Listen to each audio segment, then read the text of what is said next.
శ్రీమాత్రే నమః. ప్రేక్షకులకి ఆ లలితాంబిక అమ్మవారి యొక్క అనుగ్రహం పరిపూర్ణంగా కలగాలని మనస్ఫూర్తిగా కోరుకుంటూ మనం ఈరోజు చెప్పుకోబోయేటువంటి అంశము ప్రధానంగా కుజుడు రాహువు కలుస్తున్నారు. 24వ తేదీ నుంచి మీనరాశిలో కుజరాహువుల కలయిక మరియు రవి గురువులు ఇద్దరు కూడా మనకి 14వ తేదీ నుంచి ఒక 16 రోజుల పాటు కలుస్తున్నారు. దీనివల్ల కలిగేటువంటి మంచి పరిణామాలు ఏమిటి, తీసుకోవాల్సినటువంటి జాగ్రత్తలు ఏమిటి, మనం ఆల్రెడీ గత డిసెంబర్ నుంచి చెప్తూ వస్తున్నాం. కాస్త యాక్సిడెంట్స్ అని, గొడవలని, యుద్ధాలని, యుద్ధం వైపు ఆసక్తి చూపించడం అని, అగ్ని ప్రమాదాలని ఇవన్నీ జరుగుతూ ఉంటాయని. కాకపోతే ఈ కాంబినేషన్ ఉన్నప్పుడు ఇంకొంచెం ఎక్కువగా జరుగుతుంటాయి. కాబట్టి దీనికి సంబంధించిన పరిహారం ఏం చేసుకోవాలనేటువంటి విషయాన్ని మనం ఒక్కొక్క లగ్నరీత్యా తెలుసుకుందాం. మకర లగ్నము, మకర రాశి. మీకు ఈ కుజరాహువుల యొక్క కలయిక మరియు ఈ రవి గురువుల యొక్క కలయిక వల్ల కలిగే ఫలితాలు ఏమిటి? మకరం వారు ఎవరితోనైనా కమ్యూనికేట్ చేసేటప్పుడు 3వ స్థానం కమ్యూనికేషన్ హౌస్లో కుజుడు రాహు ఉన్నందుకు అగ్రెసివ్గా మీరు అయ్యేటువంటి పరిస్థితి ఏదైతే ఉందో దానివల్ల కొంత మీకు ఇబ్బంది అనేటువంటిది వస్తుంది. గుర్తుపెట్టుకోండి. అగ్రెసివ్ నేచర్, అగ్రెసివ్గా మీరు రియాక్ట్ అవ్వడం వల్ల ఇది గుర్తుపెట్టుకోండి. అలాగే మరొక విషయం ఏంటంటే, ఏదైనా అగ్రిమెంట్స్ చేసేటప్పుడు ఏదో లాభం వస్తుంది, ఒక్కోసారి ఏమవుతుందంటే ఇది చేస్తే పలానా లాభం వస్తుంది, లాభాపేక్షతో మనం కొన్ని మాటలు ఇచ్చేస్తుంటాము, కొన్ని అగ్రిమెంట్స్ చేస్తుంటాము, కొంతమంది కొన్ని శపథాలు చేస్తుంటాము. ఇట్లాంటివి తర్వాత అయ్యో నేను అనవసరంగా నేను అక్కడ మిస్టేక్ చేశాను అని అనుకునేటువంటి స్థితి వస్తుంది. కాబట్టి చాలా జాగ్రత్తగా ఉండండి. అలాగే మరొక విషయం ఏంటంటే, ఇక్కడ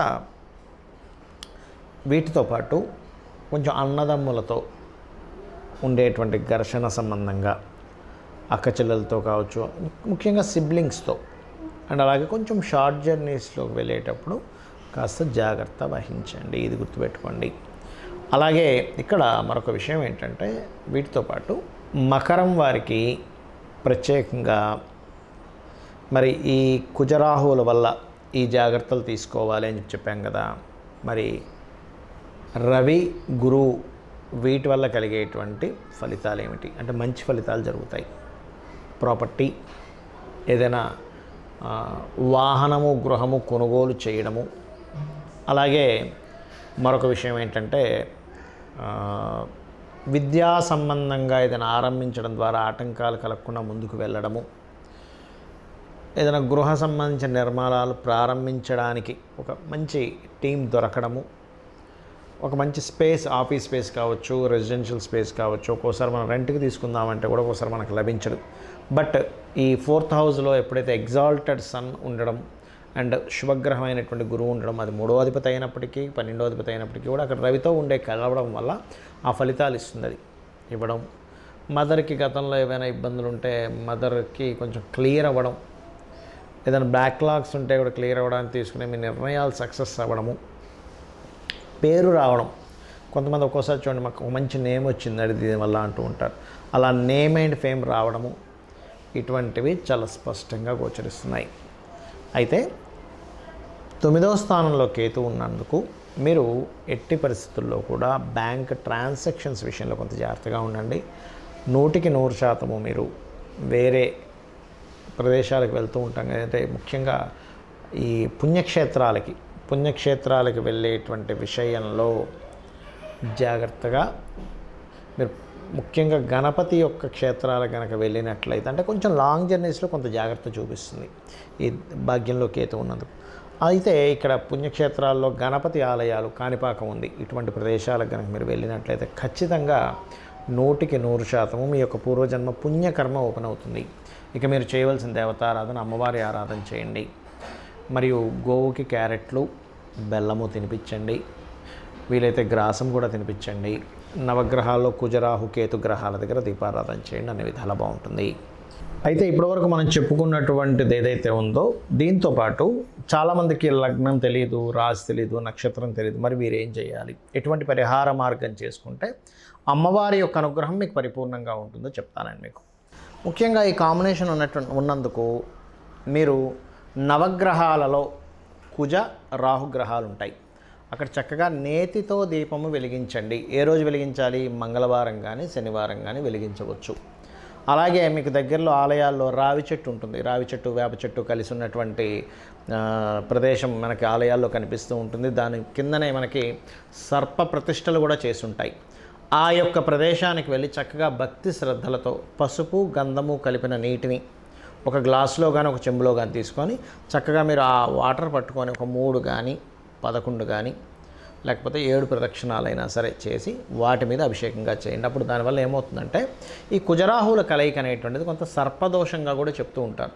అయితే అది జలరాశుల్లో జరిగింది కాబట్టి జలముతో అభిషేకం చేయడం వల్ల, మరియు శివాలయంలో ఏదైనా మీకు దగ్గరలో ఉండే శివాలయాలకు వెళ్ళి అక్కడ పసుపు కలిపిన లేదా గంధం కలిపిన నీటితో శివుని మీద ఒక చెంబుడు నీళ్లు కనుక మీరు భక్తి శ్రద్ధలతో వేసినట్లయితే మీ నక్షత్రం ఏదైనా కానివ్వండి, రాశి లగ్నం ఏదైనా కానివ్వండి, మీకు ఈ దోషం అనేటువంటిది అంటదు. ఇది గుర్తుపెట్టుకోండి. మరి ఇక్కడ మరొక విషయం ఏంటంటే, చాలామందికి ఆలయం దగ్గరగా లేదు అనుకుందాం. అప్పుడు ఏం చేయాలి? గోవుకి చక్కగా క్యారెట్లు 4 ఉండలు చేసినటువంటి బెల్లము తినిపించండి. అయితే ఇక్కడ మరొక విషయం నేను మీకు చెప్తాను. ఎప్పుడు కూడా మీ జన్మజాతకాల్లో కనుక ఈ బ్యాడ్ కాంబినేషన్స్ అంటారు, అంటే శని కుజుడు కానీ, అంటే కుజుడు పాడై లేదా రాహు పాడై ఉన్న వాళ్ళు మరింత జాగ్రత్త తీసుకోవాలి. అయితే దీనికి మనం దశ, అంతర్దశ, భుక్తి కూడా మనం పరిశీలన చేసుకోవాలి పర్సనల్ చార్ట్లో. ఎందుకంటే ఇవన్నీ గోచారంలో జరిగేటువంటి ఫలితాలు ఇవన్నీ. కానీ అన్నిటికంటే ముఖ్యంగా మన పర్సనల్ చార్ట్లో మనం ఏ లగ్నం, మనం జన్మించినప్పుడు ఏ లగ్నం ఉంది, ఆ లగ్నాధిపతి ఉన్నటువంటి స్థితి ఏమిటి, ఆ ధనాధిపతి ఉన్న స్థితి ఏమిటి, అంటే మనకి ఎందుకు ఇంత ఇబ్బంది పడుతున్నాం, పూర్వజన్మలో చేసుకున్న కర్మ ఏమిటి, ఇప్పుడు దాన్ని ఏ రకంగా చాలా సింపుల్గా భయపడిపోవాల్సిన అవసరమే లేదు. గుర్తుపెట్టుకోండి, చాలా సింపుల్గా అమ్మవారి ఆరాధన చేసుకున్నామా అమ్మవారే రక్షిస్తుంది మనల్ని. ఏదో అయిపోతుంది, నాకేదో అయిపోతుంది, నా జాతకం బాలేదు, ఇవన్నీ పెట్టుకోకండి. నేను అమ్మవారిని నమ్ముకున్నాను, హ్యాపీగా నేను నమ్ముకున్నాను, నాకు అమ్మవారు చూసుకుంటుంది, చాలు. దుర్గా, ఓం దుర్గాయ నమః, కుజరాహు కలయికుంది, ఓం దుర్గాయ నమః లేదా ఓం స్కందాయ నమః అనుకోండి, చాలు. అలాగే మీకు ఏంటంటే మీ పర్సనల్ చార్ట్లో ధనయోగం ఏ మార్గంలో ఉందనేది తెలుసుకోవాలి ఎప్పుడు కూడా. ఎందుకంటే అందరము కూడా ధన సంబంధించిన వాటి వల్లే కదండి ఇబ్బంది పడుతూ ఉన్నాం. ఆ రూట్ తెలిస్తే క్లియర్ అయిపోతుంది మనకి. తెలియక ఏం చేస్తామంటే రకరకాలవి చదువుతూ ఉంటాం, తెలియకుండా అందులో కష్టపడతాం, ఇందులో కష్టపడతాం, జీవితం అయిపోతూ ఉంటుంది. కాబట్టి మీ ధనాధిపతి ఎలా ఉన్నాడు, మీకెందుకు ధనపరంగా ఇబ్బంది వస్తుంది, ఏ గ్రహ కలయిక వల్ల వస్తుంది, దానికి చాలా సింపుల్గా లలితా సహస్రనామాలు నామాలు ఉన్నాయి మనకి ఫైనాన్షియల్ గ్రోత్కి. ఓం సంపత్కరీ సమారూఢ సింధుర వ్రజ సేవితాయే నమః అనేటువంటిది. ఆ రకంగా మీ ప్రయత్నకారకుడు ఎవరు, మీ థర్డ్ లార్డ్ ఎవరు, మీరు ఏ దిశలో నివసిస్తే బాగుంటుంది, ఏ డైరెక్షన్లో హౌస్ మీకు ఎంట్రన్స్ ఉంటే మీకు బాగా కలిసి వస్తుంది అనేది జ్యోతిష్ శాస్త్రంలో ఉంటుంది. అలాగే సంతాన అభివృద్ధి కానీ, వివాహం ఎప్పుడవుతుంది కానీ, చాలామంది చూడండి వివాహం ఎప్పుడవుతుందో అర్థం కాదు వారికి. ఆ రకరకాల ప్రయత్నాలు చేస్తుంటారు, వెక్స్ అయిపోతారు, ఏదో ఒకటి కానీ కాంప్రమైజ్ అవుతారు, తర్వాత ఇబ్బంది పడతారు. కాబట్టి వివాహ సమయం తెలుసుకోండి ఎప్పుడు మీ పర్సనల్ చార్ట్ ద్వారా.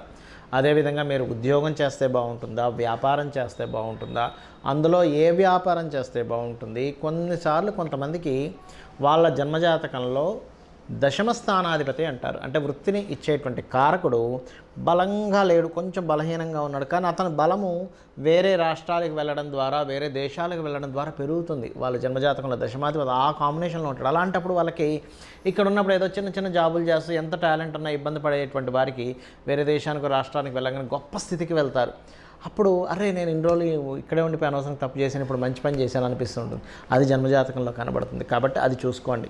అదేవిధంగా ఇన్వెస్ట్మెంట్స్ కానివ్వండి, విదేశీ యోగాలు కానివ్వండి, లైఫ్లో టర్నింగ్ పాయింట్స్ కానివ్వండి, ఇలాగా 1-2 అని కాదు, తల్లిదండ్రుల విషయం కావచ్చు, రిలేషన్స్లో కావచ్చు, మీకు ఎందుకు అపజయాలు వస్తున్నాయని, ఎందుకు జయం వైపు వెళ్ళాలంటే ఏం చేయాలనేటువంటి అన్నీ కూడా మీ జన్మజాతకంలో ఉంటాయి.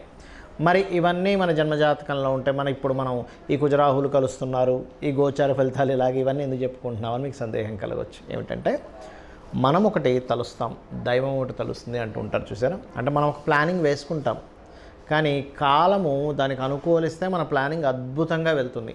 కాలం దానికి అనుకూలించకపోతే మన ప్లానింగ్, మన కష్టం అన్నీ వేస్ట్ అయిపోతుంది. కాబట్టి కాలం ఎలా ఉంది చూసుకుంటున్నాం మనం. అంటే ఇప్పుడున్న గోచార గ్రహాలు ఎలా పనిచేస్తున్నాయి, ఇప్పుడు నేను ఈ ప్రయత్నం చేస్తున్నాను, గోచారంలో ఇది కనెక్టివిటీ ఉందా లేదా అంటే ఎలా అంటే సింపుల్ ఎగ్జాంపుల్ చెప్తాను చూడండి.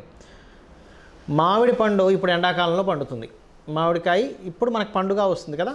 అదే నేను ఎండాకాలం అయిపోయిన తర్వాత శీతాకాలము, వర్షాకాలము నేను మామిడి చెట్టు దగ్గర కూర్చొని నాకు మామిడి పండు ఎప్పుడు పండుతుందా అని ఎదురు చూస్తే కాలం లేదు, అప్పుడు ఆ కాలంలో మీకు పండదు, మీకు ఎండాకాలంలోనే మీ చేతికి వస్తుంది. అలాగే గోచారంలో ఉండే గ్రహాలు, ఇక్కడ ఈ గ్రహం పాజిటివ్గా ఉంది ప్రజెంట్, నువ్వు చేసే ఈ ప్రయత్నానికి దానికి కనెక్టివిటీ అవుతుంది, లేదా ఇక్కడ ఈ ప్లానెట్ నెగిటివ్గా ఉంది కాబట్టి ఇక్కడ నీ ప్రయత్నం ఫలించదని చెప్పడానికి మనం ఈ గ్రహాల కలయికలు కానీ గోచార ఫలితాలు కానీ చెప్పుకుంటూ ఉన్నాము. ఈ క్లారిటీ మీకు అర్థమైపోయిందంటే మీ పర్సనల్ చార్ట్ ఫస్ట్ చూసుకుంటారు, కాలంలో ఎలా ఉంది బలం అనేటువంటిది చూసుకుంటారు, అమ్మవారిని పూర్తిగా నమ్ముకుంటారు. అమ్మని నమ్మిన వాడికి ఎలా అయితే అన్నానికి లోటు ఉండదో, అమ్మవారిని నమ్మిన వాడికి దేనికి లోటు ఉండదు. కాబట్టి అమ్మవారిని నమ్ముకొని మీరు పరిపూర్ణమైనటువంటి విజయాన్ని పొందాలని మనస్ఫూర్తిగా కోరుకుంటూ శ్రీమాత్రే నమః.